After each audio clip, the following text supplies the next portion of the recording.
요한복음 11장 17절에서 27절까지 우리 본문을 가지고 위로를 지나서 기적으로 말씀 함께 나누기 원합니다. 오늘 이야기는 우리에게 익숙한 죽은 나사로의 부활 이야기입니다. 말씀의 배경은 예루살렘의 동쪽 그 감람산 그 뒤쪽에 있는 베단이라는 마을에서 일어난 일이지요. 오늘 말씀의 본문의 17절의 시작이 이렇게 되어 있습니다. 예수께서 와서 보시니 나사로가 무덤에 있은지 이미 나흘이라.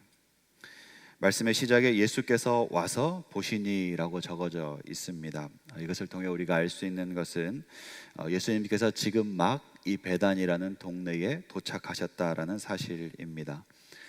예수님이 왜 베다니에 오셨습니까? 나사로가 갑작스럽게 죽음을 당했기 때문입니다. 나사로는 4일 전에 죽어서 지금 무덤에 묻혀 있습니다.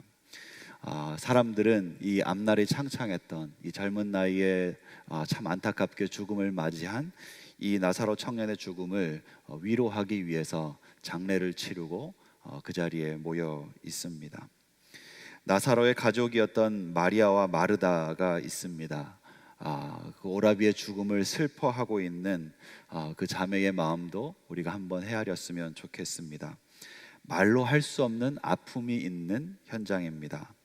이곳은 형제를 잃은 상실이 있는 곳이고 또한 두려움이 가득한 곳이기도 합니다. 왜냐하면 이 두 자매에게 있어서 그 유일한 형제였던 나사로를 잃었다는 것은 그 고대 사회의 문화적인 특성을 살펴볼 때 단순히 가족 하나를 잃은 것과는 의미가 완전히 다르기 때문에 그렇습니다.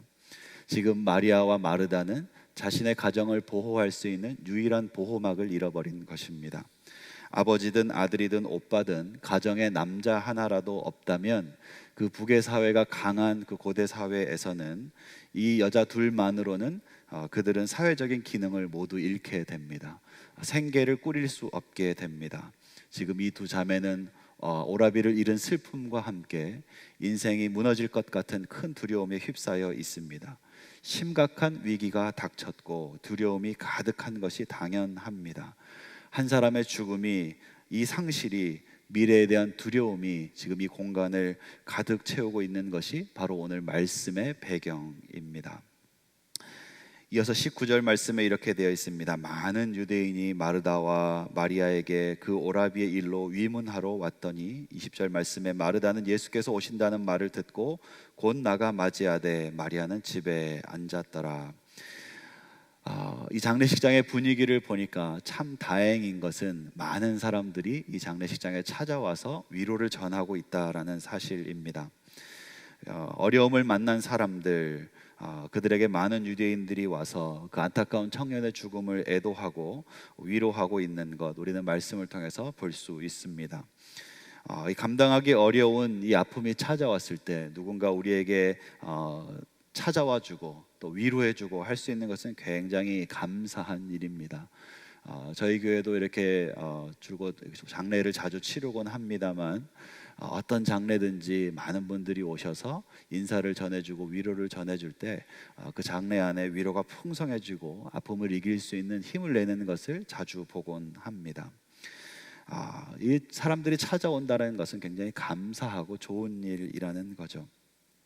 그런데 이 사람들의 방문에 대해서 한 번 더 생각해보고 싶게 만드는 구절이 있습니다. 방금 읽은 19절 말씀의 앞에 있는 18절 말씀입니다. 18절 말씀에 굳이 이렇게 적었습니다. 이 베다니는 예루살렘에서 가깝기가 한 오리쯤 되매.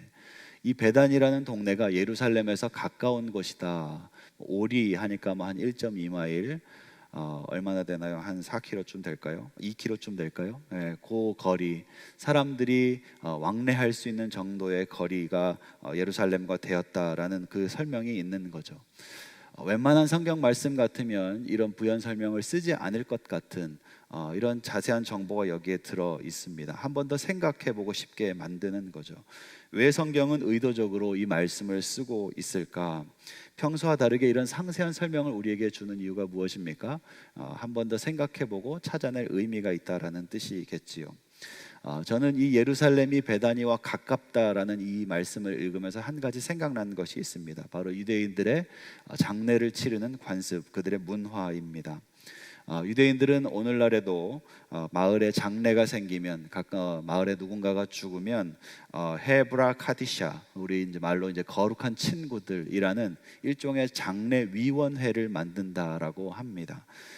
이 사람들은 그 죽은 사람, 이 죽은 사람을 잘 보내드리는 것, 그리고 그 죽은 사람으로 인해서 주변이 그 정결함을 잃지 않고 이 사람의 그 시신을 잘 수습해 주는 것이 복받는 길이라고 믿었습니다. 그래서 이 죽은 사람의 장례를 치러주고 또 죽음으로 인해서 함께 아픔을 겪고 있는 이 유가족들을 돕는 일을 굉장히 잘하기 위해서 애썼습니다. 종교적인 선행을 실천하고 하나님께 축복받기 위해서였죠. 이 헤브라 카디샤라는 사람들은 이 거룩한 친구들이라고 부르는 이 장례 조직위원회는 그렇기 때문에 누군가가 죽으면 함께 모여서 장례위원회를 만들고, 혹 그 사람이 가난한 사람이면 사람들에게 돈을 모아서 장례 비용을 대기도 하고, 혹 그 사람이 어려운 사람이면 많은 사람들을 불러서 이 장례를 풍성하게 큰 위로가 가득하게 치러줄 수 있도록 도움을 주었다라는 것입니다. 장례 절차의 앞뒤를 챙기면서 그 일을 한 것이죠. 그런데 이 베다니에서 일어난 장례는 예루살렘과 가까운 곳이니 예루살렘에 많은 유대인들이 살고 있고 예루살렘에 성전이 있는 곳이고 사람들이 그렇게 많이 왕래할 수 있는 곳이니 이 사람들로 인해서 얼마나 많은 사람들이, 특별히 이 젊은 청년의 이 안타까운 죽음을 애도하기 위해서 많이 방문하였겠습니까? 그것을 우리가 짐작해 볼 수 있는 거죠. 그로 인해서 이 베다니에는 많은 사람들이 종교적인 선행을 베풀고자, 종교적인 그 위로를 베풀고자 많은 유대인들이 방문해서 서로 이렇게 위로를 전하고 있다라는 사실입니다. 아까도 말씀드렸지만 이것을 굳이 안 좋게 볼 필요는 없습니다. 크고 작은 어려움을 당할 때 서로 찾아와주고 서로 그렇게 위로를 보내주는 거 굉장히 좋은 일입니다. 힘이 되는 일입니다. 그런데 이 말씀이 여기에 이렇게 적어진 것이 그것을 위한 것은 아니다라는 거죠. 우리가 누군가가 어려움을 당할 때 그곳에 찾아가야 합니다. 그곳에서 서로 위로를 전해주는 것이 옳습니다라를 전하기 위해서 이 말씀이 적어진 것이 아니다라는 거죠. 오히려 반대의 의미로 적어진 가능성이 높습니다. 예를 들어서 죽음 앞에 무기력하게 서로 위로밖에 나눌 수 없는 이 사람들의 한계를 보여주기 위해서, 그냥 많은 사람들이 찾아왔지만 여전히 슬픔이 사라지지 않고 뭔가 이렇게 절망적인 상태가 계속되고 있는 이 한계를 보여주기 위해서 이 말씀이 여기에 적어져 있다라는 것입니다. 장례식에 모여든 사람들은 유대의 문화와 관습을 쫓아서 혹은 종교적인 선행을 위해서 서로 위로를 전하고 있지만, 한번 생각해 보십시오. 생명부지 한 번도 본 적이 없는 사람들이 장례식장에 가득한들 그 사람들이 서로 위로의 말을 주고받지만 그 말이라는 것이 어떤 것이겠습니까? 그냥 절차적인 것이죠, 형식적인 것이죠, 상투적인 것이죠. 작은 위로는 될 수 있겠지만 그것이 근본적인 해결은 될 수 없다라는 것입니다. 우리가 신앙생활을 합니다. 크고 좋은 교회에서 우리가 함께 이렇게 신앙생활하면서 교회 다니고 많은 교훈을 받습니다. 하지만 여러분, 우리가 크고 작은 어려움이 있을 때 서로 위로를 하고 나누는 것은 좋은 일이지만 한 번 더 생각해 본다면 우리 모두가 다 그 어려움 앞에서는 어쩔 수 없는 존재들인 것을 인정할 수밖에 없습니다. 그러면 여러분, 신앙생활은, 우리가 교회 다니는 것은 사람 만나기 위한 것이 아닙니다. 우리가 교회 다니는 것은 어떤 좋은 목사님 만나고 좋은 순장님 만나서 내가 이렇게 케어받고 위로받고 하는 거 너무나 좋은 일이지만 그것이 우리의 근본 목적이 될 수는 없는 일입니다. 인간의 한계를 넘어선 죽음이라는 과제 앞에 모두가 무기력하고 모두가 안타까운 존재인 것을 우리는 인정해야 합니다. 나사로의 죽음 앞에 많은 사람들이 모인 것은 감사한 일이지만 실제로 그들이 주고받았던 이 상투적인 위로 앞에 인간의 한계를 인정하는 그 절망만 있을 뿐 어떤 소망도 없는 이 상황을 보면서 우리가 의지해야 할 것은 사람이 아니다라는 것을 한 번 더 생각할 수 있는 여러분이 되시기를 간절히 기도합니다. 바로 그 자리에 지금 예수님께서 도착하신 것입니다. 사랑하는 성도 여러분, 예수님이 소망 되심을 믿으시기 바랍니다. 예수님이 우리 한계를 가진 우리 연약한 인간에게 하나님의 아들이신 예수님만이 소망될 수 있음을 믿으시기 바랍니다. 오늘 이 아침에 소망이신 예수님께서 우리 아픔의 자리, 우리 한계의 자리, 우리 절망의 자리에 찾아오게 되시기를 간절히 기도하고 축원합니다. 누군가를 잃어버린 그 상실의 자리, 아픔의 자리, 두려움의 자리, 실패의 자리, 절망의 자리, 예수님께서는 그 자리에 찾아오는 것을 믿으시기 바랍니다. 예수님께서 찾아오셨어요. 이 베다니에 오셨어요. 그런데 여기에 흥미로운 부분이 하나 또 있습니다. 예수님께서 나사로를 조문하는 그 장례식장으로 곧장 가지 않으셨다라는 사실입니다. 예수님은 그 장례식장으로 곧장 가지 않고 베다니의 마을의 입구에 멈춰 섰습니다. 상식적으로 생각한다면 예수님은 곧장 나사로의 장례식장으로 가야 할 것입니다. 왜냐하면 우리가 아는 것처럼 이 나사로의 집안, 이 마르다, 마리아, 나사로 이 집안과 예수님의 관계는 매우 특별한 친밀한 관계이기 때문에 그렇습니다. 그리고 지금 나사로가 죽은 지 나흘이 되었다고 성경이 이야기하고 있는데 벌써 4일이나 지났습니다. 다른 사람들보다 그 예루살렘에 있는 사람들보다 예수님은 늦게 장례식장에 도착했습니다. 너무나 사랑하는 사람의 죽음 앞에서 뒤늦게 장례식장에 도착했다면 여러분, 우리가 일반적으로 상상할 때 어떻게 해야겠습니까? 달려가야죠. 헐레벌떡 달려가서 조문하고 위로하고 안아주고 그렇게 부둥켜 안아주고 같이 울고, 이것이 아마 맞는 것일 것입니다. 그런데 예수님께서는 다른 사람보다 늦게 이 장례식장에 도착했음에도 불구하고 곧장 그곳으로 가지 않고 마을 어귀에 서 계십니다. 예수님이 왜 그곳에 멈춰 서셨습니까? 예수님은 지금 뭐 하기 원하시는 것입니까?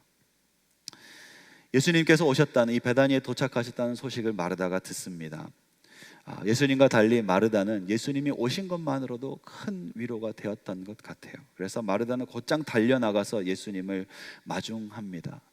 생명부지 모르는 사람들이 장례식장을 가득 채우고 있어도 이 마르다의 마음에 큰 위로가 되지 않는 것이죠.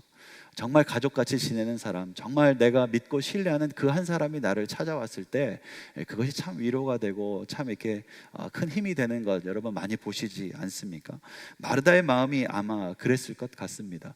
특별하신 분, 너무나 좋은 분, 이 가정에게 특별한 애정을 쏟으셨던 그분, 그 예수님께서 베다니에 오셨다고 하니, 드디어 오셨다고 하니 마르다의 마음이 너무 좋았던 거예요. 그래서 예수님이 계신 곳으로 달려나갔습니다.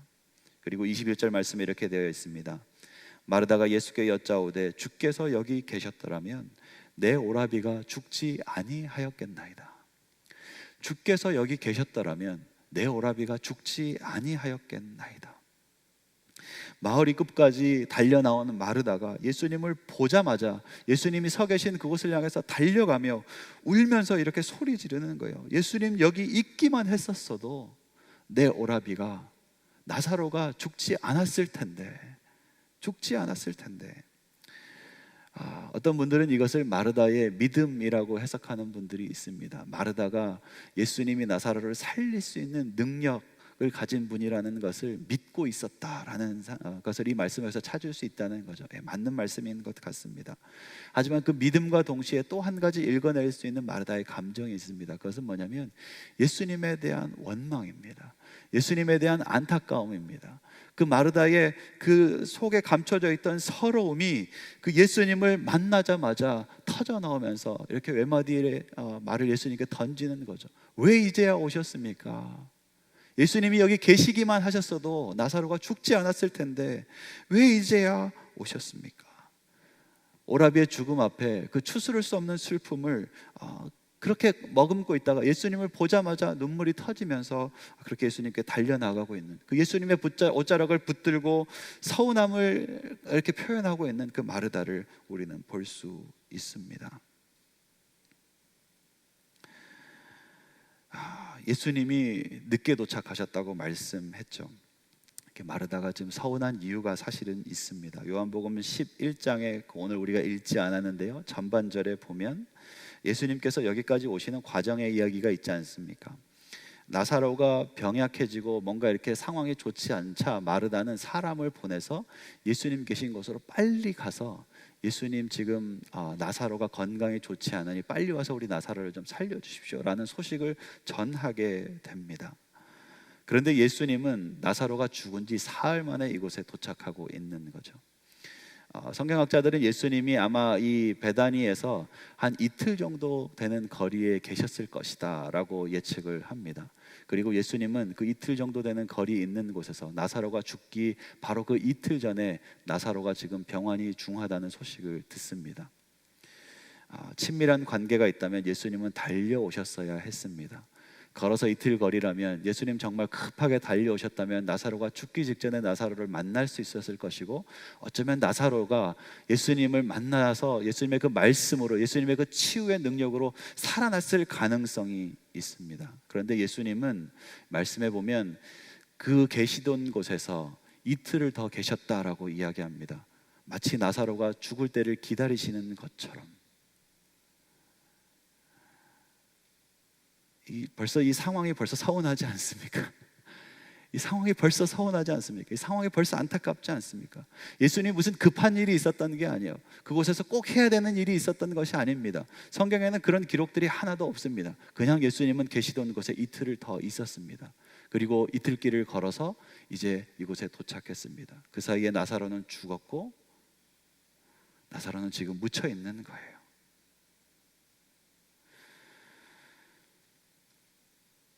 마르다의 입장에서 이런 예수님을 한번 생각해 보십시오. 예수님과 마르다의 가정이 친밀하다고 말씀을 드렸는데 이 친밀한 관계가 오히려 이 이야기를 더 민망하게 만들고 있습니다.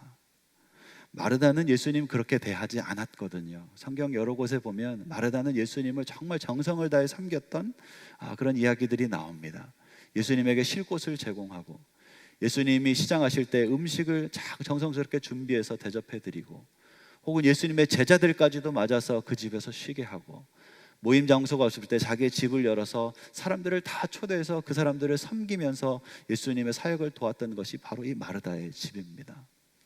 열심히 섬긴 거죠. 열심히 우리식으로 얘기하면 신앙생활 한 거고 교회를 섬긴 것이죠. 그런데 막상 지금 나에게 도움이 필요한 순간에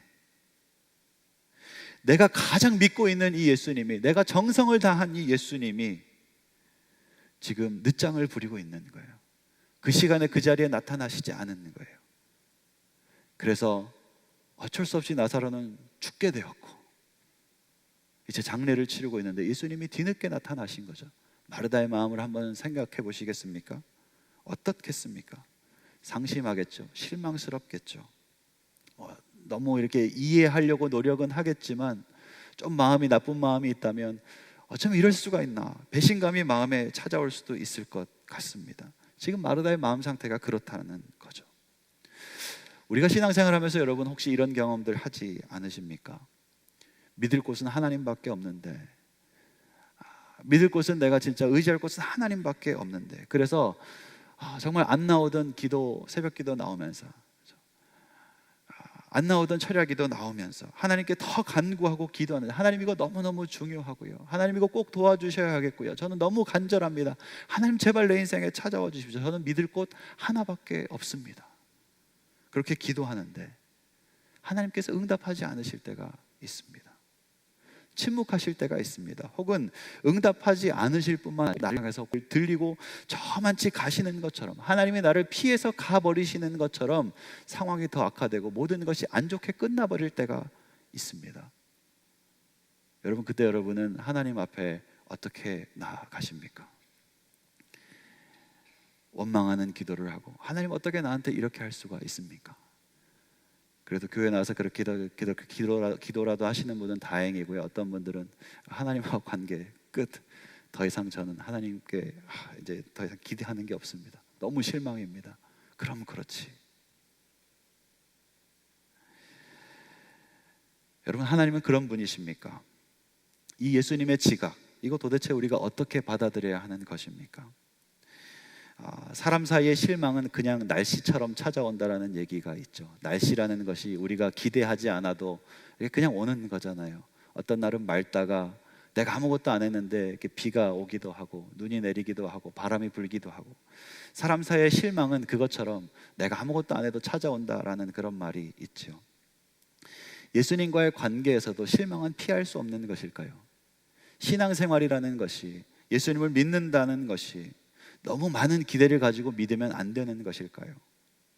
내가 조금이라도 예수님에게 무심하게 된다면 예수님은 나의 소망에 그런 무관심한 반응을 보이고, 예수님은 늦게 움직이고 나를 실망시키시고, 예수님은 그런 분이실까요? 많은 사람들이 신앙생활을 그런 것이라고 생각합니다. 그래서 신앙생활에 너무 목매지 말라고, 너무 종교에 기대하지 말라고, 종교는 그냥 내가 마음의 위로가 필요할 때 그냥 알약 하나 꺼내 먹는 것처럼 그렇게 하는 게 종교니까 너무 그렇게 교회에 매여 있지 말라고, 적당히 거리를 두고 자기 삶을 열심히 사는 게 더 좋은 거라고 사람들이 그렇게 조언하기도 합니다. 세상 사람들의 조언이죠. 여러분, 과연 신앙생활은 그런 것입니까? 오늘 마르다의 반응을 한번 보시기 바랍니다. 22절 말씀입니다. 그런 실망스러운 상황 가운데 마르다가 예수님께 이렇게 이야기합니다. 그러나 나는 이제라도 주께서 무엇이든지 하나님께 구하시는 것을 하나님이 주실 줄을 아나이다. 나사로가 죽어버린 그 순간, 모든 것이 끝나버린 그 순간에 마르다가 이 고백을 올리고 있습니다. 내 오라비가 죽어버린 이 순간에라도 예수님께서 무엇이든지 하나님께 구하신다면 하나님께서 그것을 우리에게 주실 줄 믿습니다. 저는 마르다가 어떻게 이 말을 했는지 모르겠어요. 그리고 우리가 한 번만 더 생각해 보면 마르다가 이 말을 하면서 예수님이 나사로를 살려줄 것이다라는 기대 별로 없었다, 그런 기대는 못했다라는 것을 말씀에서 우리는 읽어낼 수 있습니다. 그런데 놀랍게도 마르다는 지금 이 고백을 하고 있는 것이죠.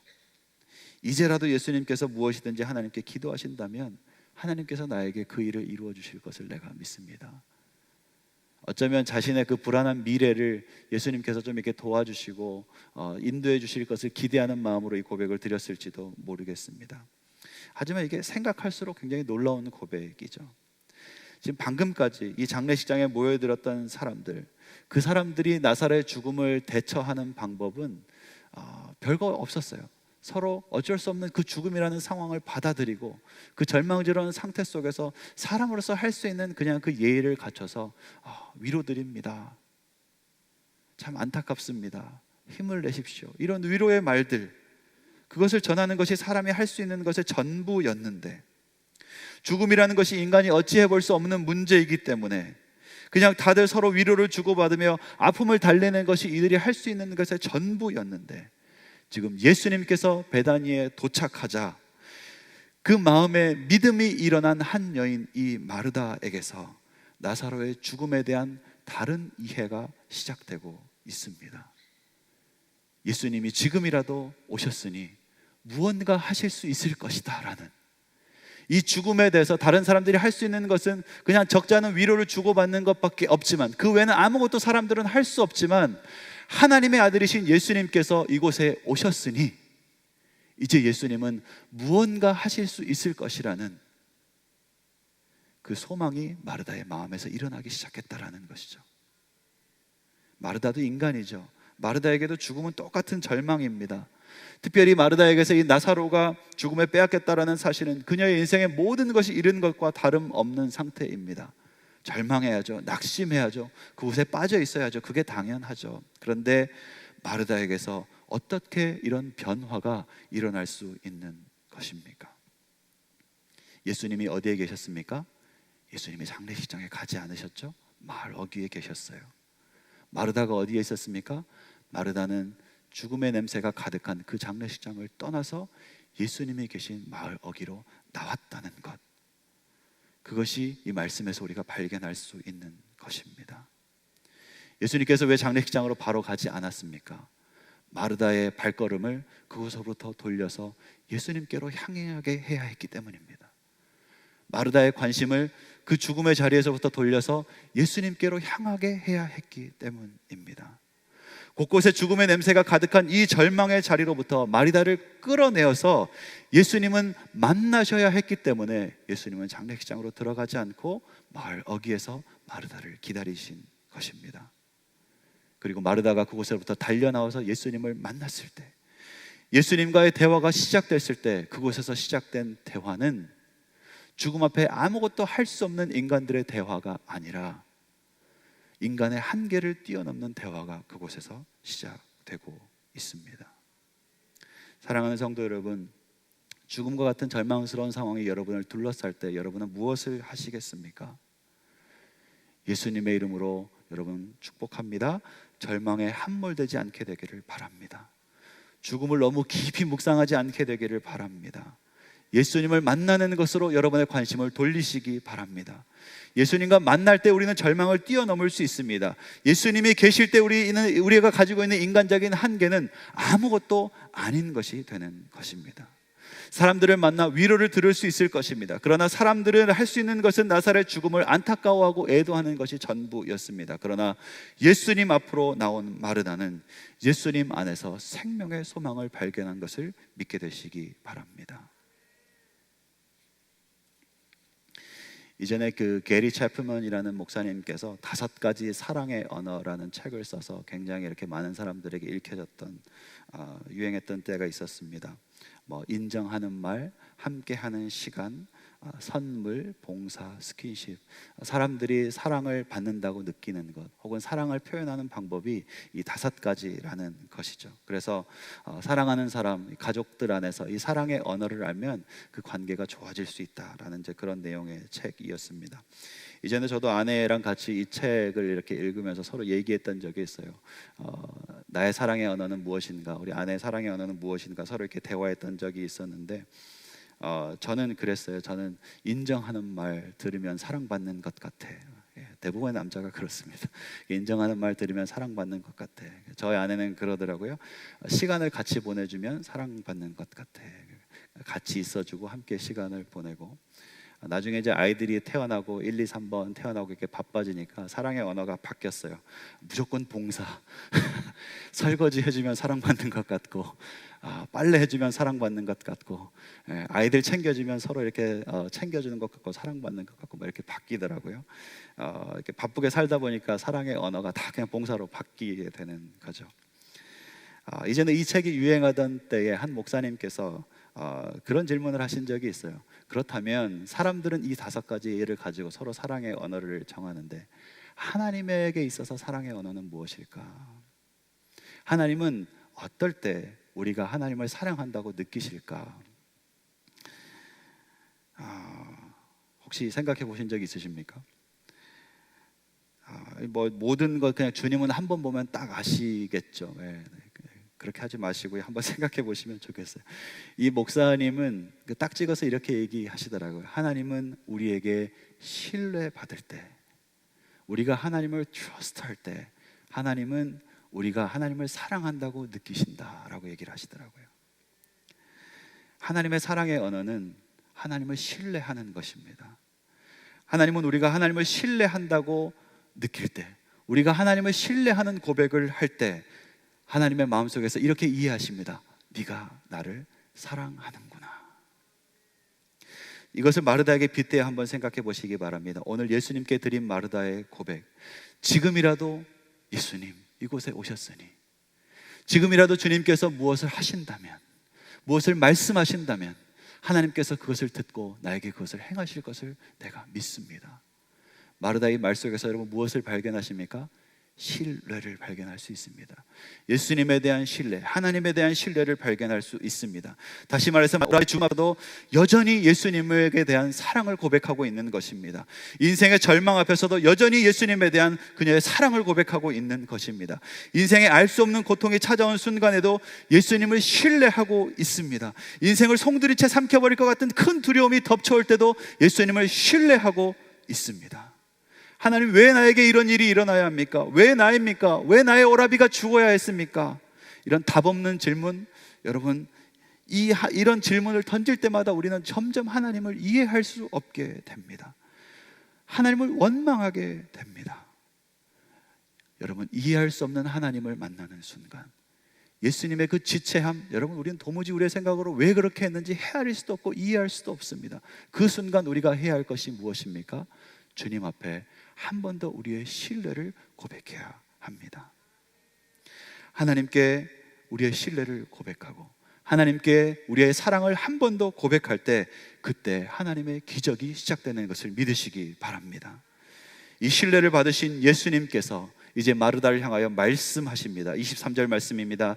예수께서 이르시되 내 오라비가 다시 살아나리라. 원문에는 사실 다시라는 표현이 없어요. 원문에는 사실 다시라는 표현이 없어요. 예수께서 이르시되 내 오라비가 살아나리라. 이게 지금 사람들의 이해를 돕기 위해서 이 죽은 나사로를 강조하기 위해서 다시라는 표현을 썼는데 원문에는 다시라는 표현이 없어요. 오라비가 살아나리라. 무슨 말입니까? 예수님의 이해 속에, 예수님의 인식 속에 나사로는 죽은 것이 아닙니다. 다시 살 필요가 없는 거예요. 우리가 왜 절망합니까? 죽음은 사람에게 한계이기 때문입니다. 죽음은 사람에게 끝이기 때문입니다. 그런데 여러분, 절망하지 마십시오. 하나님에게 죽음은 끝이 아닙니다. 우리가 절망하는 이유가 무엇입니까? 내 눈에 끝이면 다 끝나버렸다라고 생각하기 때문에 그렇습니다. 그런데 하나님에게 있어서는 그렇지 않습니다. 우리 인생의 이야기가 끝날 때도 하나님의 이야기는 계속되고 있습니다. 내가 내 인생의 결론을 내는 존재가 아니다라는 것입니다. 나는 과정을 살아내는 사람일 뿐 그 이야기의 결론을 내는 분은 오직 하나님밖에 없는 것을 믿으시기 바랍니다. 나사로의 이야기가 끝났습니까? 무덤에서 끝났다면 이것은 사람의 이야기입니다. 하지만 하나님의 아들 예수님의 이야기는 무덤에서 끝나지 않았습니다. 예수님께서 나사로의 죽음에 대해서 어떻게 이해하고 있습니까? 앞에 보시면 그 요한복음 11장 11절 말씀에 보시면 예수님께서 그 이틀을 유하시면서 이렇게 이야기하시는 거예요. 우리 친구 나사로가 잠들었도다. 그러나 내가 깨우러 가노라.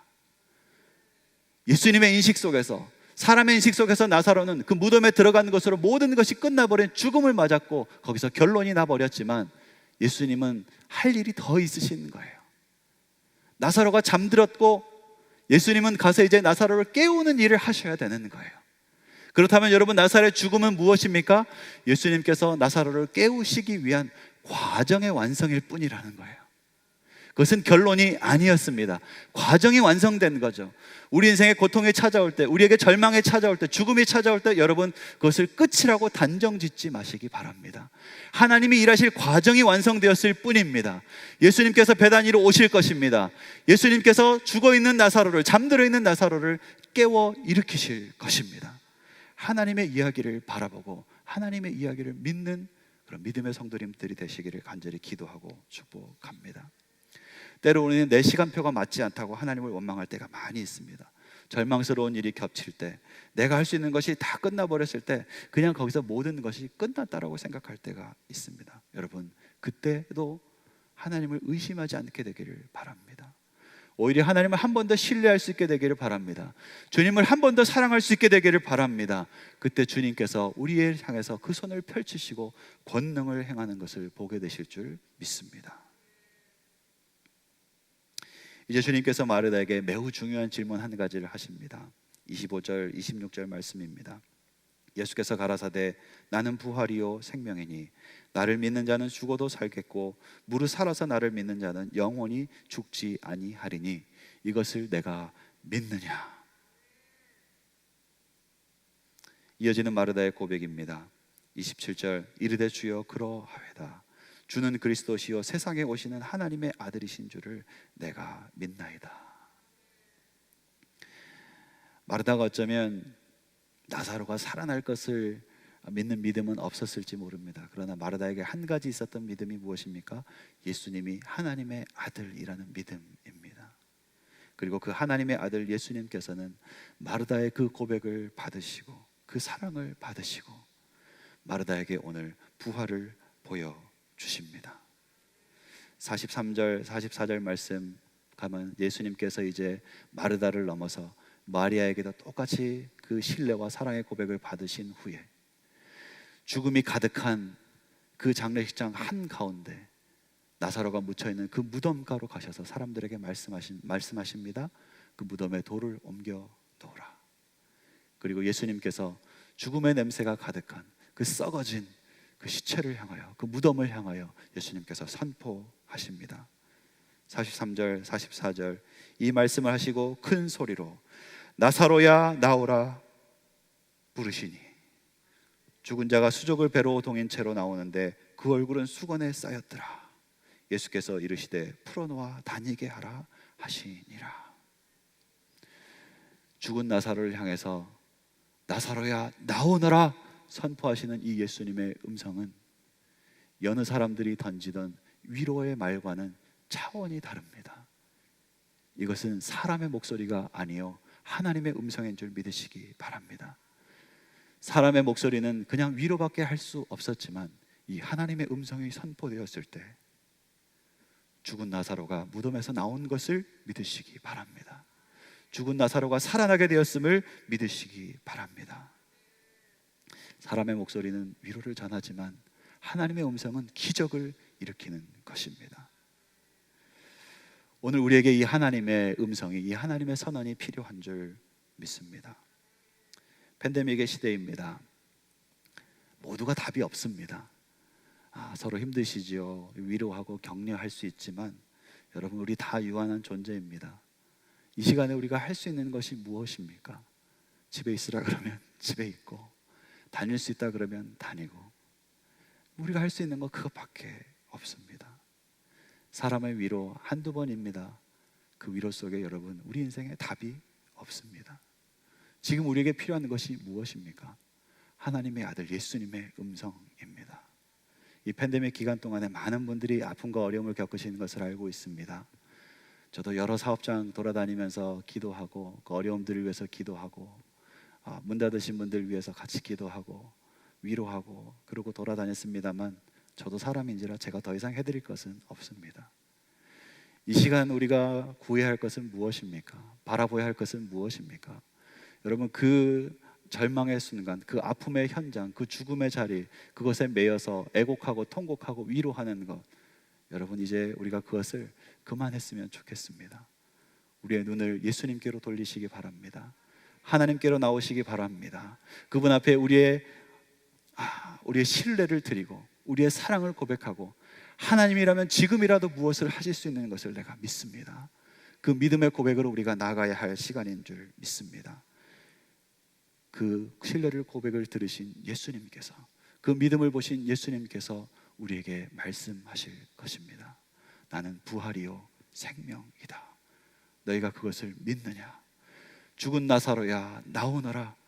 사망으로 가득한 우리 인생 가운데 예수님의 그 선언이 필요한 순간, 예수님께서는 그 하나님의 음성으로 우리에게 말씀하실 것을 믿습니다. 그 주님을 바라보며 함께 나아가는 복된 한 날 되시기를 간절히 기도하고 축복합니다. 우리 함께 찬양을 나누시면서 함께 기도로 나아가시겠습니다. God will make a way. 나의 가는 길 주님 인도하시네. 그는 보이지 않아도 날 위해 일하시네. 여러분, 끝난 것이 아닙니다. 우리가 결론 짓지 않으시기 바랍니다. 하나님의 이야기는 계속되고 있습니다. 그 길을 만드시는 주님을 바라보면서 이 찬양 함께 고백하시겠습니다.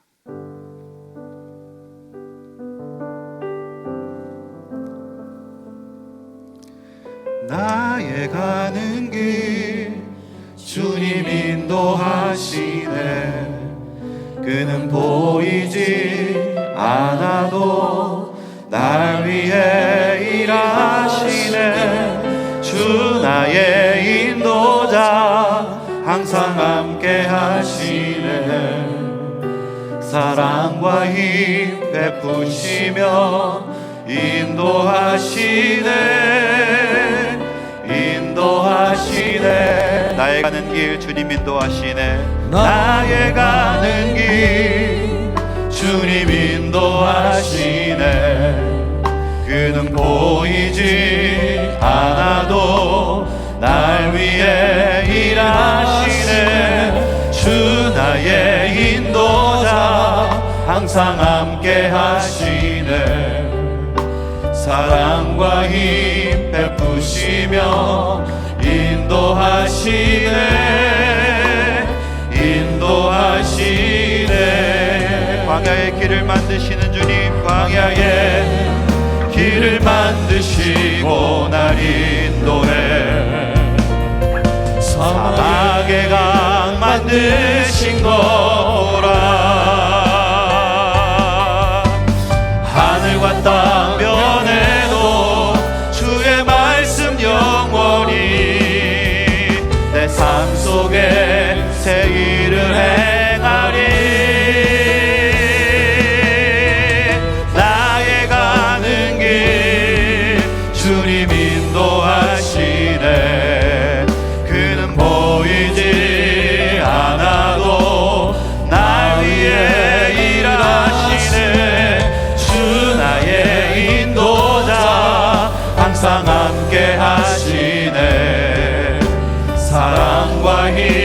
베푸시며 인도하시네.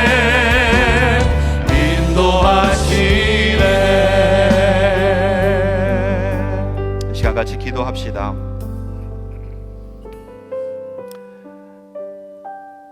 우리의 지난 날 동안에 왜 예수님이 늦게 오셨는지,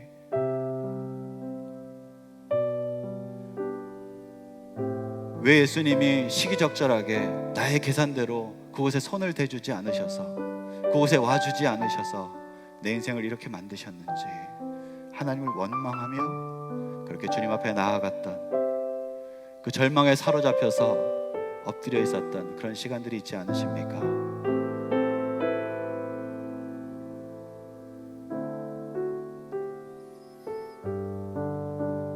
그 시간을 우리가 하나님 앞에 다시 한번 올려드리고, 이 시간 우리의 믿음으로 이렇게 기도했으면 좋겠습니다. 마치 마르다의 고백처럼, 주님, 이 모든 것이 끝난 것이 아니라는 것을 내가 이제 알게 되었습니다. 예수님이 오늘 이곳에 오셨으니 주님, 이곳에 소망이 싹튼다는 것을 내가 이제 알게 되었습니다.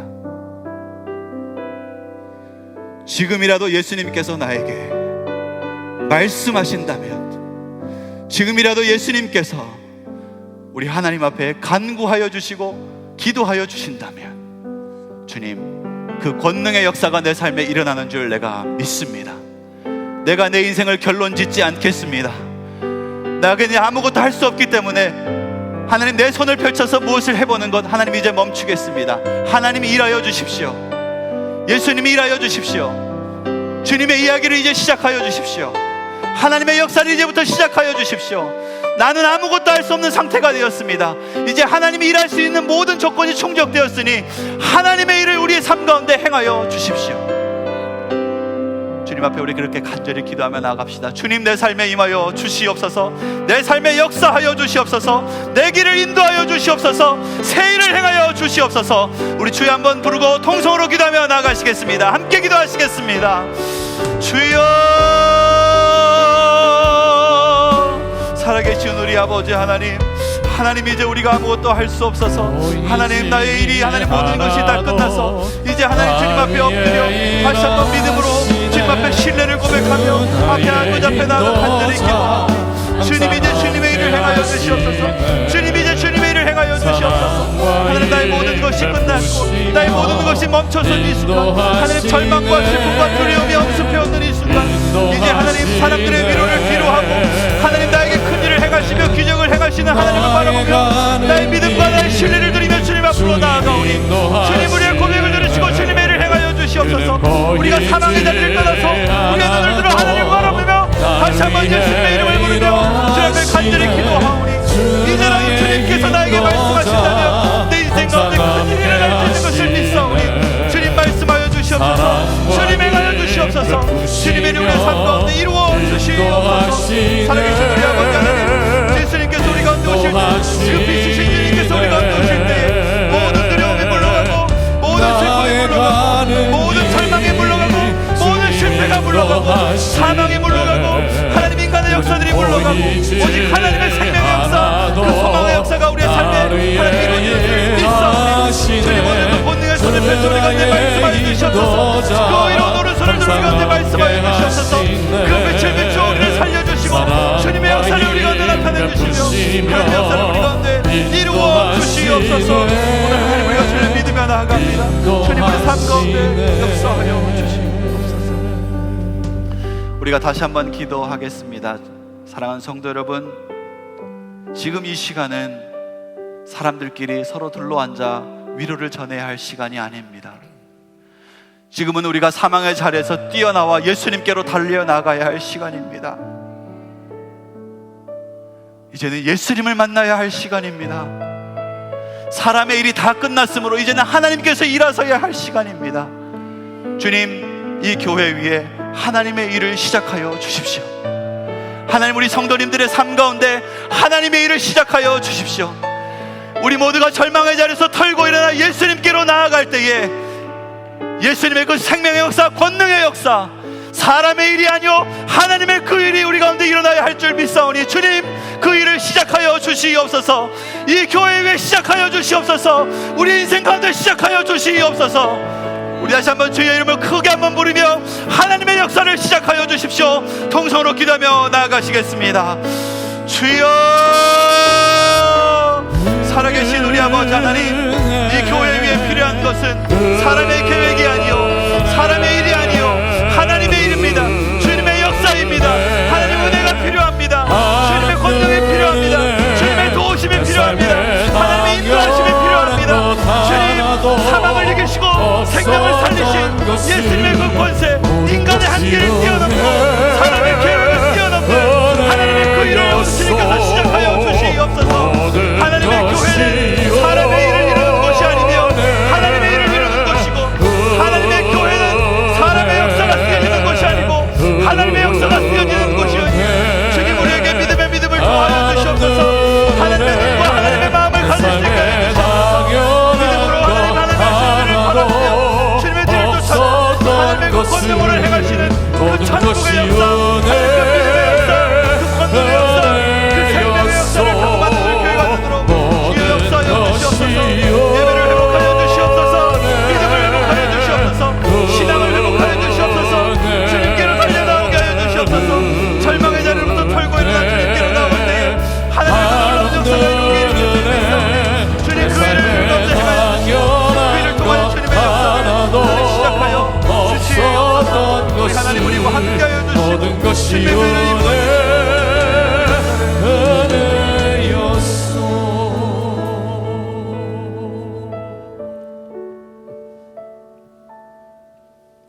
예수께서 가라사대 나는 부활이요 생명이니 나를 믿는 자는 죽어도 살겠고 무릇 살아서 나를 믿는 자는 영원히 죽지 아니하리니 이것을 내가 믿느냐.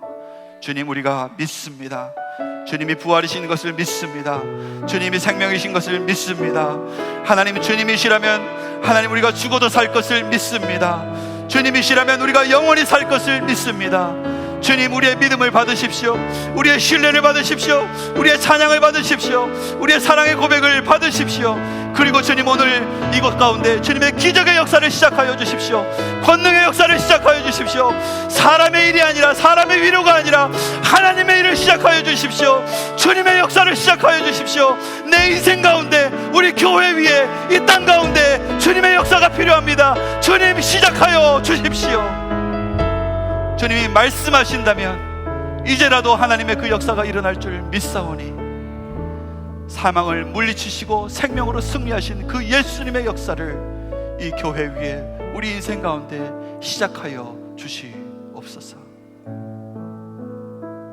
주님, 그 믿음 가지고 나아가는 한 사람 한 사람마다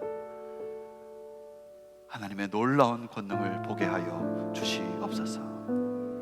이 교회 위에, 우리 인생 가운데 그렇게 행하실 사망을 이기신 우리 주 예수 그리스도의 이름으로 간절히 기도하옵나이다.